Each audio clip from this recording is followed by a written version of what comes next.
All right, folks, we are back again, and this week we are racing at Britain, a track that has had a wide variety of races in the history of TFR. Everything from last sector passes for the win to really boring races, the controversial races, everything in between. We've even done the short track here before, back when the short tracks were a thing. So anything can happen on this track. So it's very important to be prepared. This is a track where there's probably going to be a lot of overtakes because following is so easy on this track. So it will be interesting to see what kind of shakeups we will have on Friday and also what the drivers do about them. But the most important thing, obviously, is your driving skill. So hopefully these tips will help you get those consistent last lap times in the race to get the best result possible and take advantage of everyone else's mistakes and the likely chaos that will unfold in this race.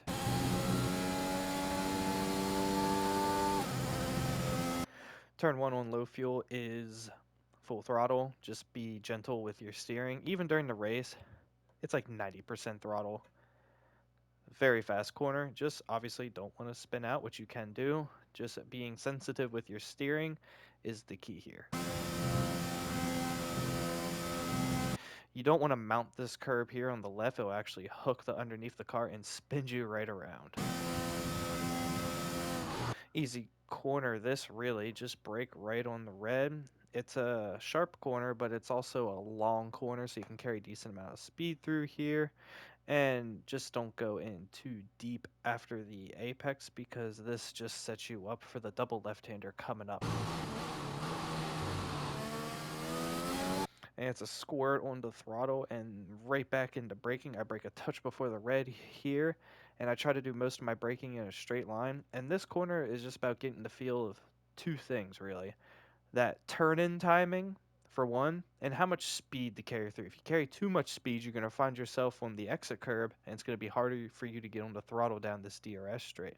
Don't carry enough speed, and obviously you're going to be losing time. Or you could kind of oversteer into the apex and clip that sausage curb, which will slow you down even more.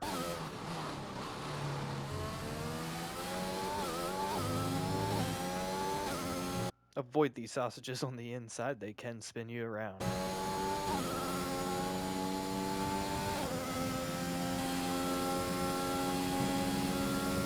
Alright, use all the width of the track on the outside, and the way you brake for this corner is actually very dependent if you're on low fuel or high fuel.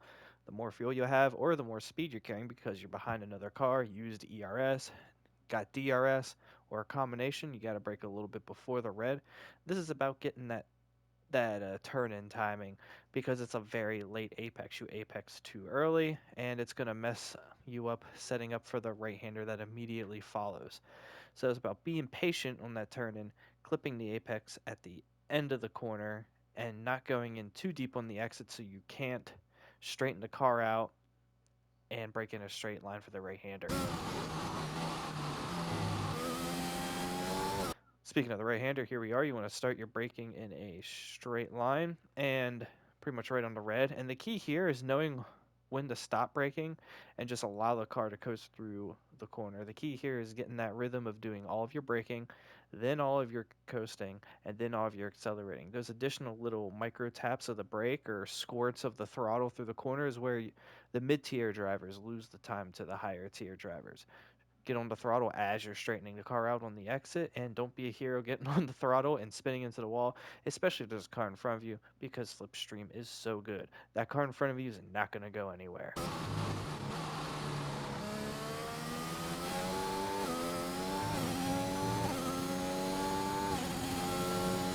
You can cut off some of the width here on the inside here. You can cut off even more than I do here, but you got to get every little thousandth you can.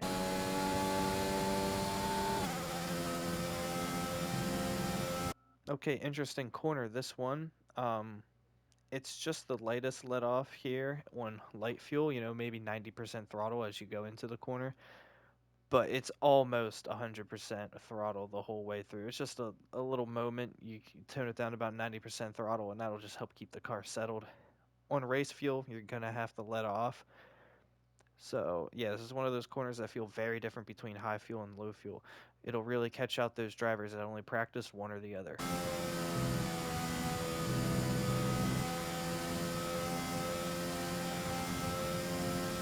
Into the important S section. Obviously, this left-hander's full throttle. This right-hander's all but full throttle. Maybe just like some of these other high-speed corners, toning it down to about 90%.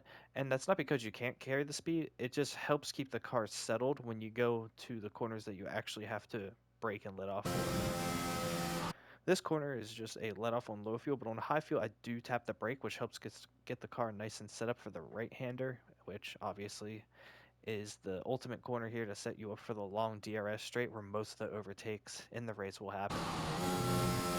And you brake much earlier here than the racing line recommends, but it's a short braking. You want to take the inside curve. You can kind of clip the sausage, but you don't want to take too much. You can get on the throttle very early here. Even the grass has a little bit of grip on the outside, and you'll see some drivers clip that grass almost every lap. But it's all about setting yourself up for this long straight where, like I said, all the overtakes will probably be happening.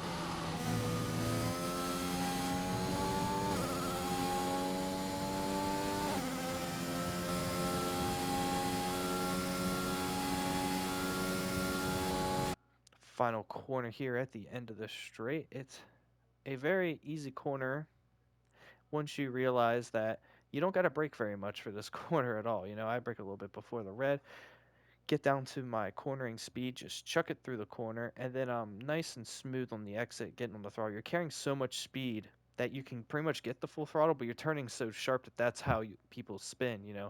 They just have so much steering lock and so much speed. So just be smooth on the throttle on the exit, carry a lot of speed through the corner, and you'll make good time.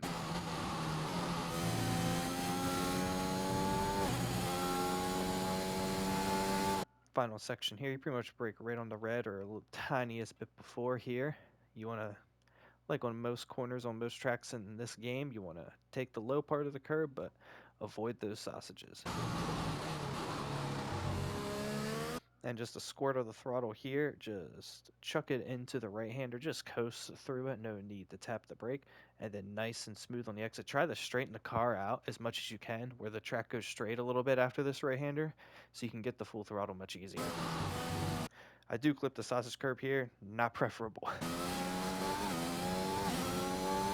And then you want to, on low fuel runs, cut back to the inside to save a little bit of time here, but at the same time, you can actually lose the car here because you're full throttle and still early in the gears turning. It's when the car is at its most sensitive. So you really want to make sure you miss this sausage. And on those low fuel runs, we take every thousandth we can get. And that's it for this track. Like I said, anything can happen here. Britain could be a boring race, could be a crap show. Who knows? But the best way that you can prepare for this race is being ready for both those long corners where spins can happen on both low fuel and high fuel, and just be nice and smooth and not panic. Very easy to stay in the slipstream of the car ahead, so it's going to come down to those micro decisions, the patience, the decision making. Those are the kind of drivers that are going to succeed on this track. Who has the patience? We'll see this Friday.